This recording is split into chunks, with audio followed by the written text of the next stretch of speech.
Bonjour! Aujourd'hui, dans cette vidéo, je vous montre comment reproduire ce look. Tout d'abord, je voudrais m'excuser parce que j'ai pas le début de la vidéo parce que j'ai eu un petit problème technique malheureusement. Mais j'ose croire que la prochaine fois, tout va bien se passer et je vais pouvoir vous montrer comment je prépare la peau avant d'appliquer le maquillage. Donc, en ce moment, ce que je suis en train de faire, je suis en train d'appliquer l'ombre à paupières sur la paupière. Lorsqu'on applique l'ombre à paupières, ici je peux pas vous montrer parce que j'ai pas le début du clip, mais il faut commencer par une couleur de transition et ensuite aller vers les couleurs plus foncées. Ensuite, il est très important aussi de bien mélanger, bien mixer les couleurs pour pas qu'il y ait de démarcation. Là, comme vous pouvez le voir, je suis en train de faire un cut crease. Donc, je suis en train de couper la ligne que je vais faire pour mettre en fait, où je vais mettre l'ombre à paupières vraiment plus claire.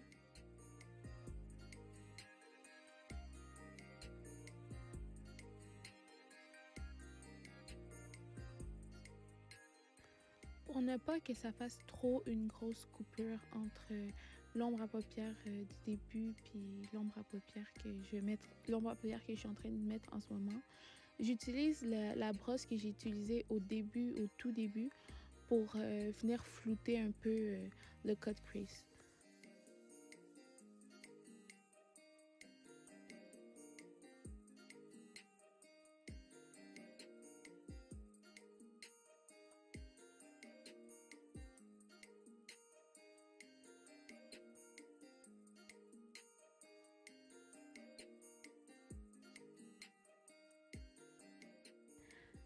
Là, je suis en train de rajouter une couleur qui est une couleur qui est entre la couleur du cut crease et la couleur qui est plus foncée.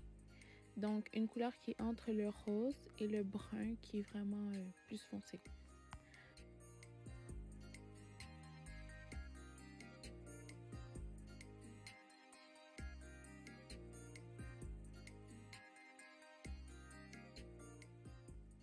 Lorsqu'on applique le fond de teint, il est vraiment important de faire des mouvements de tapotement et non des mouvements circulaires. Certaines personnes font des mouvements circulaires, mais ça, au lieu d'appliquer le fond de teint, ça fait juste le déplacer.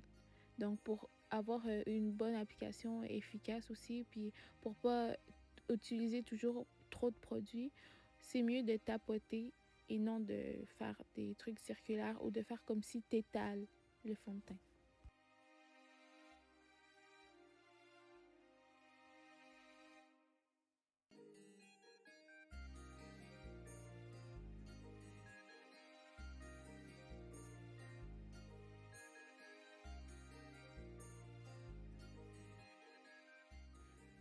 Pour le cache-cerne, on utilise la même technique du tapotement. C'est vraiment la meilleure technique, surtout quand on travaille avec des fonds de teint ou un cache-cerne liquide.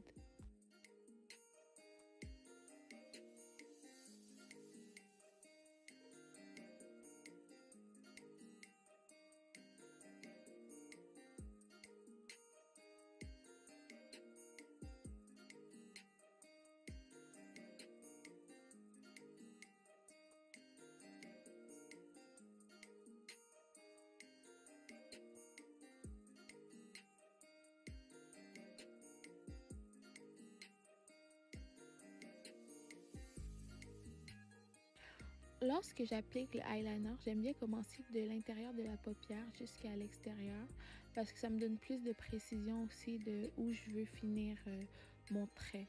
Puis j'aime bien aussi tenir la tête pour avoir plus d'équilibre.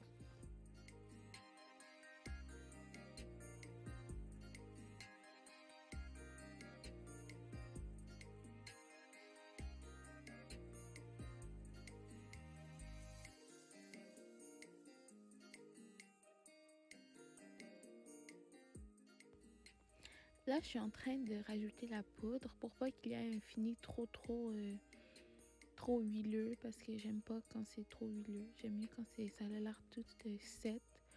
Donc là, je suis en train de mettre la poudre, mais je vais en remettre encore après.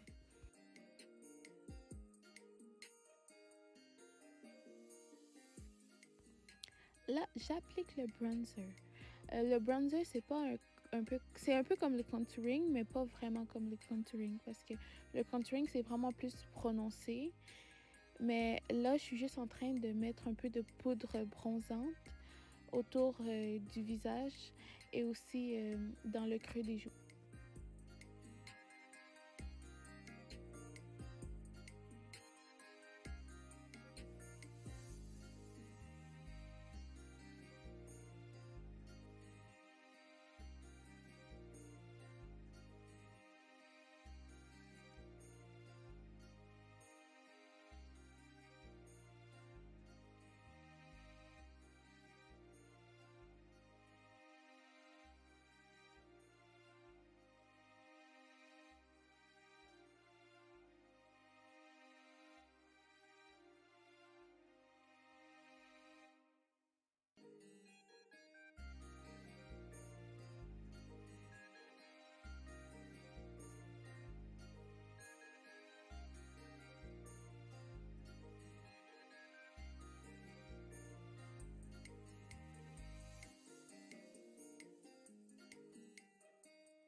Ce que je suis en train de faire là, je suis en train de mettre du highlight comme pour éclairer un peu les endroits. J'en mets dans le coin de l'œil, puis aussi en bas du sourcil.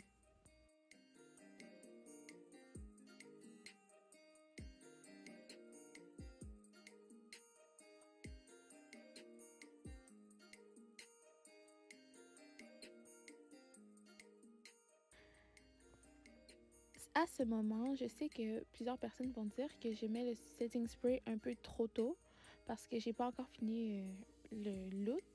Mais j'aime bien mettre un peu de setting spray avant de mettre le blush pour que ça se mélange bien avec le teint et pour pas que ça soit comme si on voit juste vraiment beaucoup de blush puis que ça soit tous séparés.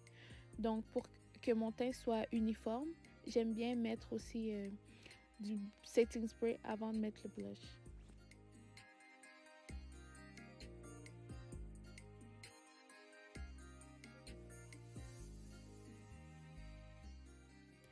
Ça, c'est le moment le plus difficile et le plus long parce que après les sourcils. Parce que je sais pas, c'est toujours difficile parfois de mettre des cils. En plus, ça dépend aussi des cils naturels. Si des cils plus recourbés, ça va être plus difficile encore. Mais bon, on y arrive un peu après plusieurs tentatives.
Et voilà le look final.